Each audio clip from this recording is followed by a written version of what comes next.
Welcome to the Voice of Retail. I'm your host, Michael LeBlanc. This podcast is brought to you in conjunction with Retail Council of Canada. This episode is sponsored by Rewe. Imagine if you could take a daily pulse of retail shoppers in every market in the world, hearing directly about the behaviors, views, and fears. What if you could hear from more than just your own consumers and shoppers, and from people who didn't participate in your focus groups or your research panels? Rewe collects real-time data on consumers in every market in the world. You need to understand how people's behaviors are changing in today's challenging environment. Visit RIWI.com, Rewe, to book a demo. Why can't Netflix compete with traditional cinemas? Why will the Uber Eats model struggle to see long-term success? What kind of long-term effects will social media coordination have on the stock market, like we've seen with stocks like GameStop and AMC? On today's episode, we're thrilled to have back on the podcast Vince Guzzo, CEO of Guzzo Cinemas. By trivializing it and by trying to say that watching a big budget movie on a 42-inch TV is the same thing as a 50-foot movie screen with Dolby sound, with this, with that, with 300 other people laughing with you at the same time or getting scared with you at the same time. Hey, those are two different experiences.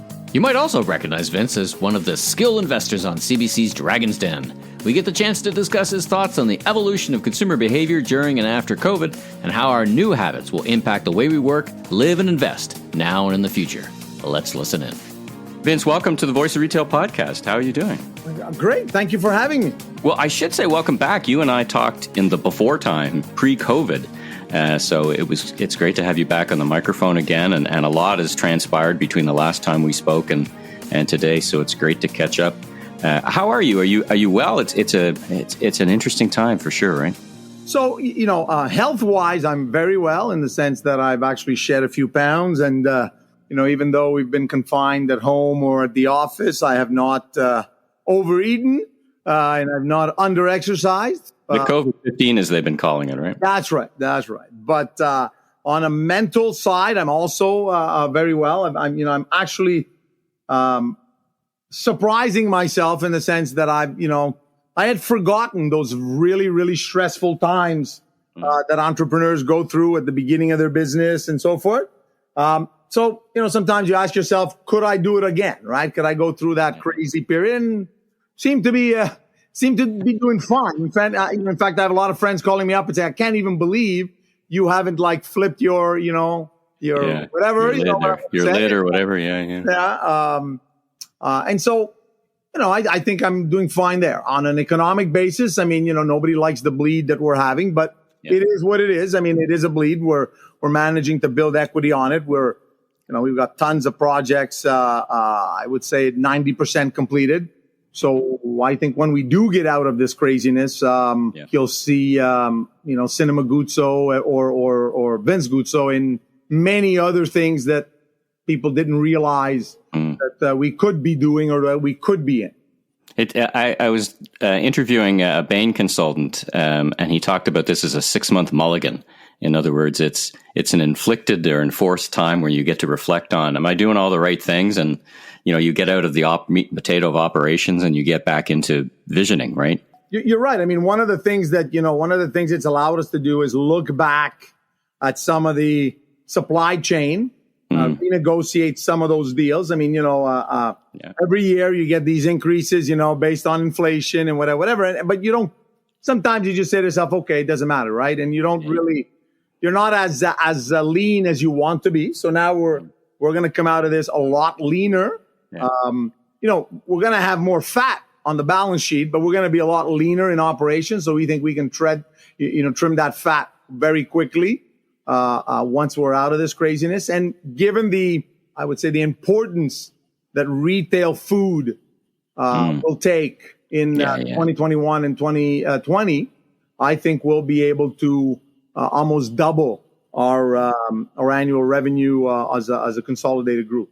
I've got to expect, and I wanted to ask you, I'd imagine post-COVID, post-vaccine, we had actually in Quebec, you had a bit of good news this week. We're recording here early February with the lockdowns easing up a bit, but I got to think there's going to be an equal response the other direction. I mean, it's been all goods and grocery and buying stuff for the house, but I think people are just going to be jonesing for all the experiences that you offer. So it sounds like you're getting ready for that as well. Would you agree?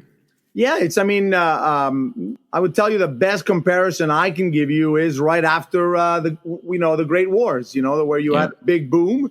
The 20s all over again. That's 1920s all over again. That's right. I think, people are going to, and in fact, I guess the best example I can give you is the following. And I say this to all of my, my financial partners and to the media all over the places. Everybody's really worried about movie theaters because they're saying, movies are now streaming, and they're on platforms all over the place. I said, well, guys, let's remember that the U.S. makes 400 movies a year. We only show about 80. And out of the 80 of 2020, we've only lost 4, right? We lost Trolls 2, Mulan, Soul, and Wonder Woman. What's interesting is if the studio... that James Bond movie got delayed too, right? They got delayed, right? So for me, a delay is not a lost movie. It's just we're pushing it, forward. But and we're used to that in the movie business because you've got to know that we have a different schedule than what people see. And sometimes we'll factor in Bond or a Bond-like movie at this date. And then we get told, look, post-production is not done, so it's getting delayed. But what's interesting is if studios have realized that with almost 100% lockdown in some markets, that they can't they can't cover their expenses of the making of the movie, you've got to, realize that then they're saying to themselves, okay, so the only way to make money, with movies is really to keep on going to movie theaters, using their pipeline to promote our movie. Because a lot of people need to know that why is, for example, a Netflix pushing so hard for their movies to go into the theater, call it platform, and then be on their streaming platform? And that's because it has been shown, data supports that if a movie is shown in a theater and it has a theatrical release, you will have 5 to 6 times more eyeballs wanting to watch that movie on a platform. Well, the last time you and I were speaking, it was the controversy was The Irishman. Actually, now, right? And you I think you had seen it, and of course I've seen the movie too, and it's epic. But I don't know, it's all right. In my generation, I think I love the movie, just the actors. But so now we're fast forward, just picking up on that. I was listening to what you're talking about. I was listening to this interview with Jason Kilar from Warner Media, and he's talked about what he did with Wonder Woman, which he called windowing, right? So that the theaters get an exclusive preview. Now, in my understanding of your business, which is pretty much on the surface of the business, it's really been a symbiotic relationship between you and as you've been explaining, you and the people who produce movies. You produce movies, we promote them, we both make money, everybody wins. He seems to be breaking that. Has COVID broken the relationship between the studios, the theaters, and the customer? What do you think about that? I would tell you the best comparison I can give you is as a father. I have 5 kids, 4 boys, and my youngest is my daughter. So I have 4 kids, right? 5 kids, sorry. And as they're growing up, you want to make sure they don't make mistakes. So as exhibitors, we've tried to tell Warner Brothers and all of the studios, guys, you're gonna screw up the whole business plan that everybody has. You gotta remember, it's 5 years. This is almost a 10-year fight now, but it's 5 years that the fight has really intensified. And COVID's got amplified, right? I mean, nobody's sitting in your seats, right? Well, what COVID did is it weakened us to the point that they felt they could literally just ignore our opinions, right? But you have to remember that COVID and the way the movie industry operates has, in some cases, has a lot in common. And I'll give you an example very quickly, like I said, is, today, one of the biggest complaints we have with our governments is they're not being transparent. They're not giving us the data. We don't know how they're making decisions. Well, when the studios tried in the last 5 years and did test markets, test runs with movies where they went PVOD and theaters at the same time, they never shared the data. And I've always said to them, guys, that if you were right, you would be showing me the data. That's right? fair. That's fair. There's no That's way. fair. Right. Yeah. And now the problem is that because of the media being on their back and saying, okay, you took Wonder Woman, you did this, you did that.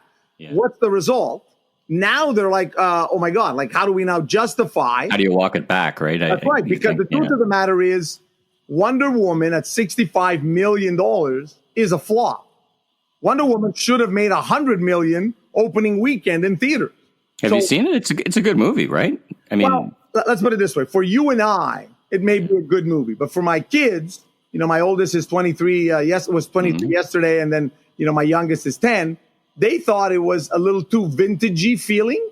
It reminded me a lot of Superman with with Marlon Brando and whatever, or the original series, right? Which I watched on ABC TV. I remember it was one of the first series I watched in color TV. I mean, where I think you and I are about the same vintage, so it resonates with me. But what you're saying is that the movie going public? That's right, and that's where the whole idea is, right? Is that as much as we might believe that the millennials don't want to go to the theaters and they have their laptops and they have their phones, the truth of the matter is, I think they've had a lesson now in freedom of speech or freedom of behavior. Meaning what? Meaning as long as they had the choice, they would choose. Now that you're forbidding them from going to the theaters, I can guarantee you that the first thing they're going to want to do is contest, the established rule and say, I'm going to the theaters. I'm going to go do everything that you forbid me from doing in the last 10 months.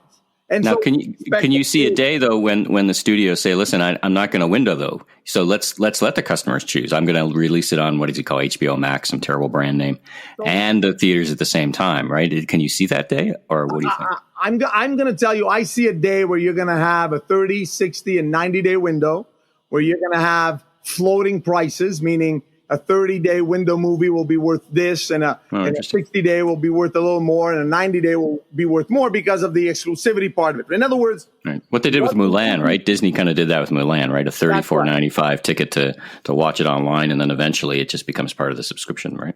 That's right. And the whole idea is that what I think is going to happen is the movie-going experience will become closer to the live concert experience, meaning why is it that at the Staples Center, you would pay $200 US to watch Celine Dion, but you'd only pay, let's say, $100 US to watch Billy Joel.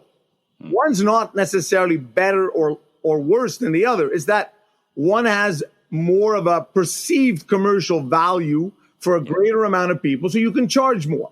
That doesn't happen right now in the movie business, right? You have to remember that if I'm paying $12 for 3.5 hours of, Avengers Endgame, but I'm also paying $12 for an hour and 45 minutes of Woody Allen, there are people saying, I wouldn't pay $12 for Woody Allen. Right? I'd pay $6. Is that what you're saying? Like I'd pay less, but I'm not going to pay the same as whatever, right? That's right. And the key is that we have to find a model that works where customers will say to themselves, this may not have been the best movie of all times, but at the price I paid for it, I got my money's worth. Right. And that's where the movie business has been hurting itself, the exhibition business, is that we've taken direct to video movies, we'll call them, and gone through movie theaters to try and get those 5 or 6 times more eyeballs on the platforms. And we've made people feel like, hey, this wasn't worth $12. I got ripped off here, right? But sometimes it's worth more, right? Sometimes you walk in, you go, "That was the best movie I've ever seen. I would have paid $20 for that." That's variable price. It's a variable price model. It's very interesting. That's right. And the whole idea is also you have to remember that the backlash that Warner Brothers got from creators, and people who want to look. Why is it that winning an Academy Award is such a big friggin' deal, right? It's because it's seen as the mecca of the awards, and it's the one that's the hardest to get. Now, creators and it translates into vast commercial success, right? I mean, once you've got that badge, you're going to, I don't know, pick a number, but you're going to double your revenue, right? Right. I mean, look, it's like, it's like anybody who achieves something exceptional, like an Order of Canada. What's he do? He walks around with his Order of Canada pin all the time, right? Because even though he may have gotten it 10 years ago, it doesn't matter. He still wants to, and it's the same thing with an Academy Award. It is a stamp of certification that, hey, you made it to the top of your industry. Now, by trivializing it and by trying to say that watching a big budget movie on a 42-inch TV is the same thing as a 50-foot movie screen with Dolby sound, with this, with that, with 300 other people laughing with you at the same time or getting scared with you at the same time. Hey, those are two different experiences. And the best example I can give you is when I asked a TV producer, and we'll put Jerry Bruckheimer aside because he's probably the only guy who can do both.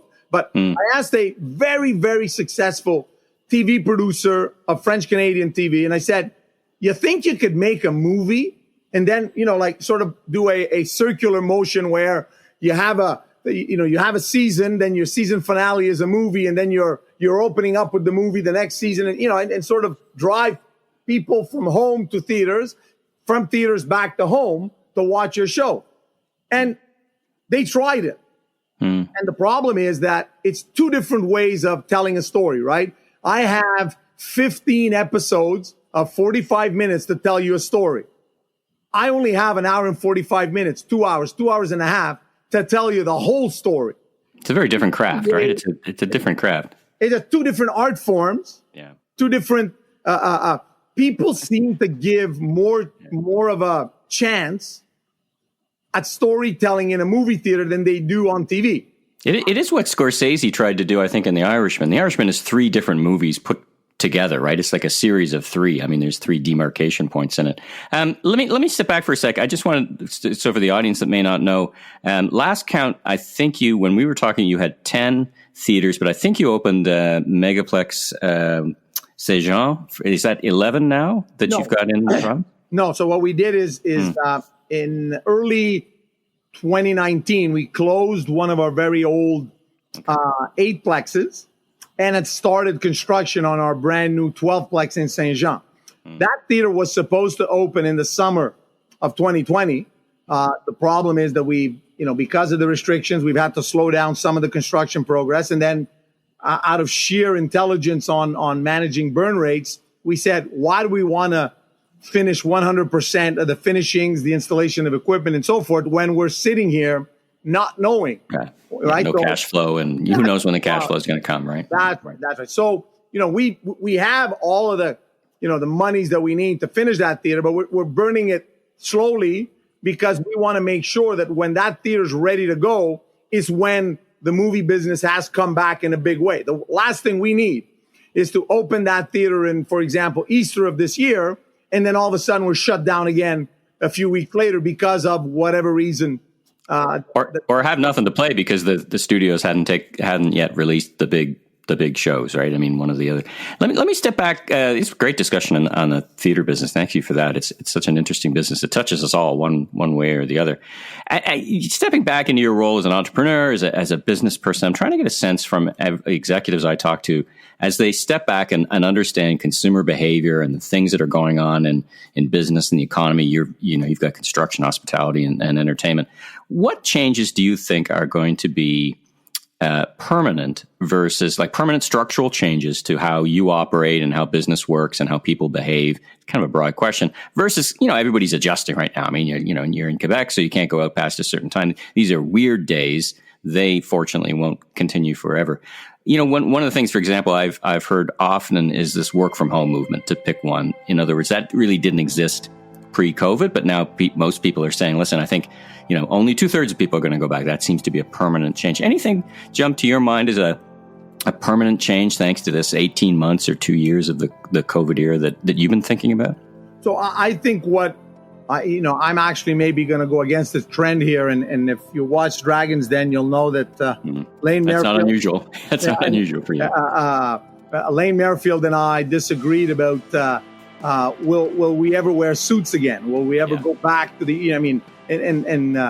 Jim Tree-Living and I basically off air said to Lane, look, only because you're a tracksuit kind of guy, don't pick on us because we dress better than you, type of thing, right? But it was in a teasing. I'm on your side. By the way, I'm on your side for that. I do some work. I do some work with Harry Rosen, and there will be a response. People are going to get tired of wearing sweatpants at home, so I do expect that to bounce back at all ages in one way, shape, or another. But anyway, that's so I agree.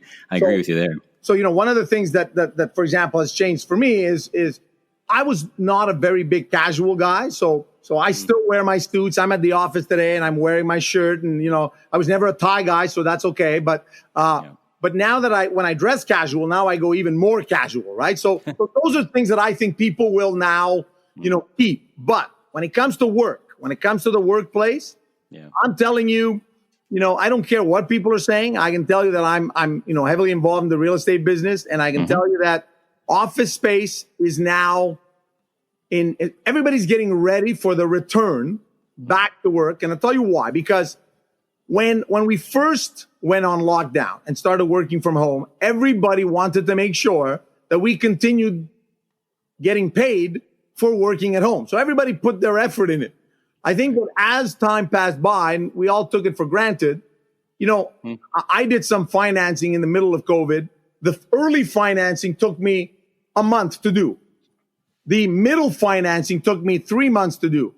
The end of COVID is taking me a lifetime. Why? Because now people have gotten comfortable at home and now everything is being delayed, right? Everything's sort of like, well, I got to get this from the cloud and then I got my back office who's got to do this. But now my back office could be very well, you could be logged onto your computer and be cooking, which means you're working, but you're not working. And so you think the productivity is eroded basically from the first days? Of course, because what's happening is your focus, right? So look at it as a sports team.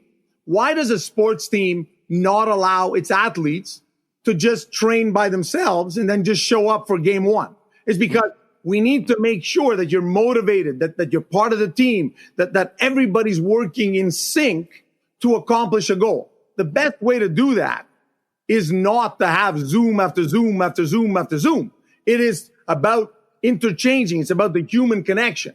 The other problem is that whether we like it or not, somebody walking into an office, having access to your boss or having access to your, assistants is way more efficient than let me try and call somebody and they're not answering.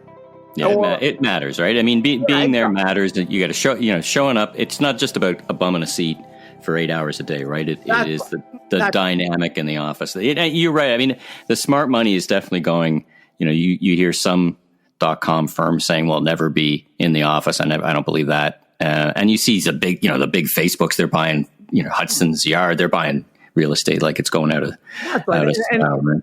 And we have to remember that the .coms were off the bat, we're not conventional go to the office. I mean, I've been in some of the .com offices and they look like playgrounds, right? Where there's all kinds of crazy. But that's right. It's an amusement park with a few desktops, right? That's right. But the other thing that you have to remember is those people that work in those .com spaces like that are configured that way, are normally a certain age where there's no spouse involved and there's no kids involved.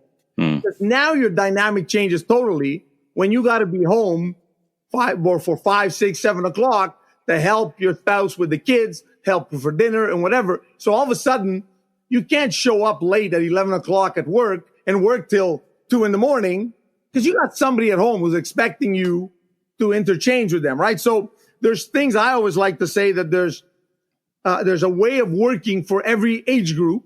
And if you want to take the way you work in your 20s and 30s and apply it to your 50s and 60s, it's called you will get divorced. But at the same time, people are telling me I'm experiencing a little bit. I've been at home office anyway, the past couple of years. I don't miss the commute. I am spending more time with my family, and it's better. Even though I'm not doing what you described, which is head in 11, work till midnight, but generically. So there is some positives to certain days. Could you see certain days, like 2-3 days out of 5 or something? How are you thinking about that hybrid approach? I've heard that from a lot of executives. Look, I tell you, I don't know why I tried that hybrid approach with one of my in-house attorneys. Mm-hmm. And somehow it always happens that when I'm really in need of her, she's at home. Yeah. And when I don't need her, she's always in front of me, right? So it's very annoying to me. But the other problem that we have to remember is the biggest mistake. I always say this to bankers all the time. It says the biggest mistake we make as people from the financial space is we think everybody has homes like we do. We forget. Yeah. I have a bank rep of mine who lived till not too long ago in a 750 square foot apartment with her banking husband. And so every time her and I would talk, I would always hear the wind. And I'd go like, where are you? And she would say to me, I'm on the balcony. But why?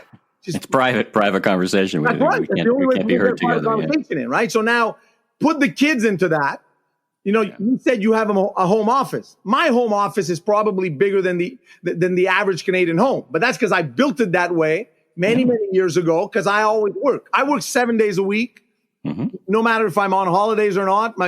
When I cross borders all the time, it's always funny because I always have an extra piece of luggage, and they say, "Why the?" And they open it up and they say, "Holy cow, this is a whole office in here." Yeah, it's my office. It's moving with me, but.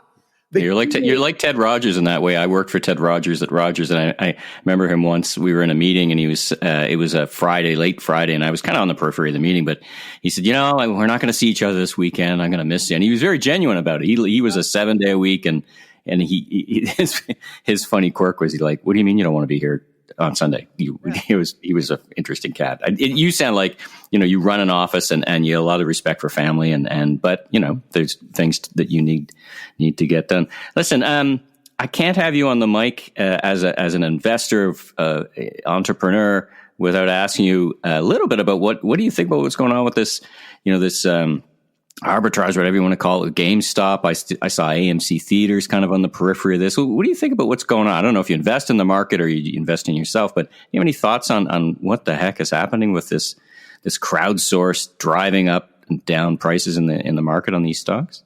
My issue with the market is I invest in the market. I invest very conservatively.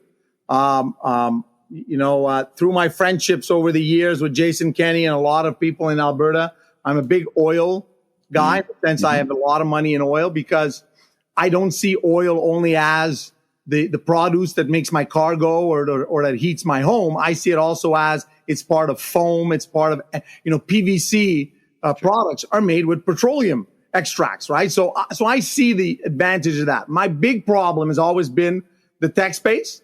One of the most heated discussions we have on Dragons Den off the set with Michelle or with Lane is about the tech space and how those companies are valued. It just doesn't make sense to me that there are companies that have been there for 10, 15 years, haven't made a penny yet of profitability, and yet, they're worth more than, for example, a Ford Motor Company, right? So I'm sitting there, I'm just not getting it. I think this generation has put way too much emphasis on members or eyeballs that they think they have as a subscription model. But I think a lot of people need to realize that when you buy an ad agency, you're only buying the past EBITDA, the past revenue, because all of those clients that you think you're buying, those clients have the right to get up and leave, which means when you're valuating a Netflix or whatever other company that's similar based on the X amount of followers they have or repeat business they have, that repeat business can leave. And so my question's always been, if you can't make money now with it, right, after you've sort of paid your setup costs, and if you're still burning money after so many years, how are you ever going to make a profit? So, the Ubers of this world have pretty much killed the taxi business. But I can tell you that conventional taxi was a profitable business. Uber is not. And so how can a non-profitable business continue? And so will one day conventional taxi come back with all of the perks that Uber has brought, which means the application, the tracking devices, and so forth and so forth. The ease of use, the experience. I mean, we'd agree taxi drivers of the past, before Uber came to be adopted by consumers for a reason, right? Right. And convenience, experience, all those things on demand. There's a darker side, of course, to it. Like they don't make money. I guess they cross over into one of your other businesses, because I was listening to the interview with the CEO of Uber, and he said it's been 50-50 now with Uber Eats and of course with the ride share, there's a lot less ride sharing. But what do you think of this? As a hospitality owner, they would argue it's incremental business. This Uber Eats kind of business, incremental business. The real cost isn't 30%; it's 17% without the courier. For that, you get a lot of value. Where do you sit on that side around the Uber, the DoorDash, the delivery services for restaurants and hospitality? I think, to be honest, I think because it's COVID, we've all swallowed a pill and have had to do it. But the truth of the matter is that I don't think Uber Eats will be as busy or as successful once restaurants reopen, because the truth of the matter is 30% is a huge cost. And what I'm saying is, look, it's very simple. What they've done is they took the model that in a regular restaurant, your labor cost is 30%. So now we've eliminated your labor cost because, it's a delivery system. So we're going to take 30%. But the truth of the matter is, in my 30% labor cost, there are chefs, there's sous chefs, there's busboys, there's all kinds of people. Now, what you've eliminated is my waiters and you've eliminated my busboys. My big salaries, right, which are the kitchen staff, they're still there. But now you've tagged on 30. That represents maybe 15. So now my labor cost is 45. So this is not a profitable business. Even if it's incremental, even if it's an incremental order, well, which is what they would argue. They said, listen, you wouldn't have this. You're on our platform, and people might not find you. It's whether you agree or not. That's what I'm kind of trying to get at. Is there some of that business that's incremental, and therefore that 30% on the math can make sense? I haven't seen the incremental. What I have seen is my regular customers, instead of getting up in a minus 20 temperature, will just order from Uber Eats. Yeah, they want to support you. I think there's some genuineness amongst Canadians supporting. I know I do. Once a week, I order more than I used to, actually, because I want to make sure the restaurants that I love are around post-COVID, right? It's tough right. time. No, I don't think most of the customers doing that realize that, it's sort of, I think they generally think they're helping us, and they are, right? Let's be honest. Because instead of having X of burn rate, now you only have Y of burn rate. But the fact of the matter is that if somebody tried to convince me that you can actually run a whole restaurant business based on these delivery systems, it's not going to happen. It just doesn't make sense. Now, I have read that hotels are using their, nobody's in a hotel these days. They're using their commercial kitchens to run these ghost kitchens, and that they don't have seats, they don't have anything. They've got this brand that they create on an Uber Eats platform or DoorDash or whatever. Do you see that? Like if someone came and pitched you that concept, in your chair as a dragon, would you pay attention to that? So as I said, if you're using it to say, I have $1 million burn rate and doing this, I'm only going to have a $500,000 burn rate. So you're slowing the bleed. I would probably say, okay, makes sense. We should do this. But once it's all said and done, once we're out of this, you want that hotel staff to be busy taking care of your hotel staff. The other thing is you can get more for your buck by having customers in your, as much as we can now in Quebec deliver wine and so forth. The truth of the matter is there's more drinking going on in a restaurant when you're physically there than when I have to deliver it at home, right? Because fact of the matter is alcohol is sold at least twice, if not 3 times the price that it would cost you if you bought it in a liquor store. So, but there's a whole, like I said, there's a whole socializing experience that justifies why you're willing to pay more. Well, it's like a movie. It's like watching a movie in your basement versus watching it in one of your wonderful theaters, right? I mean, exactly. But the only difference here is that if watching the movie in your basement would be as expensive as going to the movies, you would then say, I might as well just go to the movies, right? And so that's where the problem is with Uber Eats, is because of their 30% markup, we need to charge. In other words, I can't even discount my prices to try and make the delivery even more popular in these times, because if I do that, then I'm eating more into my potential profit based on the 30%, right? So it's hurting me even more. And that's where the model in my opinion, doesn't really work. Let's last question for you. Let's talk about the Den for a sec. With the concept that post COVID, kind of one of the things we've been talking about today, things are going to change. What kind of things do you expect or would expect to be pitched in, what is it now, season 16? Yep. What would you look for? What are the trends that you think are going to be big? We've talked about a bunch of them in your world. Is there anything that you're thinking of that you're saying, I bet I'm going to see 2 or 3 of these ideas pitched to me next season? Any thoughts on that? Well, I think we're going to get all kinds of touchless technology, pitches coming forward because, people. Alexa furniture, more Alexa furniture ideas, I guess. Yeah, well, let's hope not, because that was not pleasant one to sit through. I mean, you got to remember, right? Our pitches are way longer than what you see on TV. And sometimes you sit there and you rub your face and you say, "Oh my God, let's get out of here." Did I tell you I was involved in with the producers of CBC Dragons when I was at the Shopping Channel? We had a partnership for a couple of years where we would try to find new vendors in the same room as you would try to find, or Dragons Den would try to find people to pitch, because it's very similar, right? So I have a little bit more knowledge behind the scenes than the average person. So yeah, and so I expect a lot of the touchless technology. I still think there's going to be way too many pitches about living at home and everything is in your bubble at home, because I think sometimes some of the entrepreneurs are like on reaction mode and are not necessarily on innovation mode, and I'm hoping to see a little more experience out of home stuff, right? I want to see new ways of, and I'll give you an example. Wearing a mask in a plane seems to be like, it's 2020, 2021. It's the thing to do, right? Yeah. A lot of people don't realize that I used to wear a mask in a plane when I would say about 2 months after I did my season 1, which was season 13 of Dragons Den. I started wearing a mask in a plane. Yeah. And a lot of people said, "But why are you wearing the mask?" And I said, "Well, because I had a kid one day. I was sleeping in the plane. I had a kid take a picture of me, and it was basically me sleeping, but my mouth was open. So I looked funny. So I said, if I put a mask on, it doesn't matter."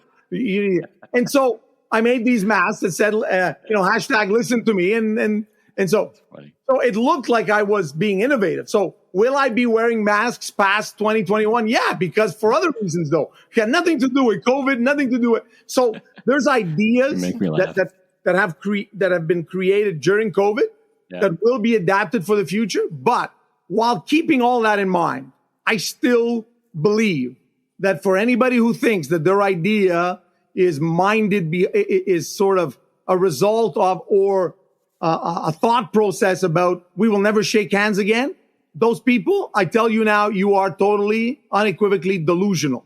People, what has made humanity so resilient is its ability to repress moments like this. You do realize that in 5 years from now, this will only but be a memory, right? And we'll all be shaking hands and we'll forget. We'll all be going back to food buffets and sharing stuff that we shouldn't be sharing. Now listen, this is the second time you and I have been through something like this, right? In 9/11, everybody said nobody would fly for business again, right? That's right. After 9/11. Well, listen, Vince, this has been such a fun conversation, very insightful, and great advice for any of those prospects out there that are thinking about laying down the gauntlet in front of the Dragons Den, the folks at the Dragons Den. I wish you much continued success, and thank you so much for taking the time to speak with me today on The Voice of Retail. Thank you for having me. Thanks for tuning into today's episode of The Voice of Retail. Be sure and subscribe to the podcast so you don't miss out on the latest episodes, industry news, and insights. If you enjoyed this episode, please consider leaving a rating and review, as it really helps us grow so that we continue to get amazing guests onto the show. I'm your host, Michael LeBlanc, president of LeBlanc Company Inc. And if you're looking for more content or want to chat, follow me on LinkedIn. Visit my website at meleblanc.co. Until next time, stay safe and have a great week.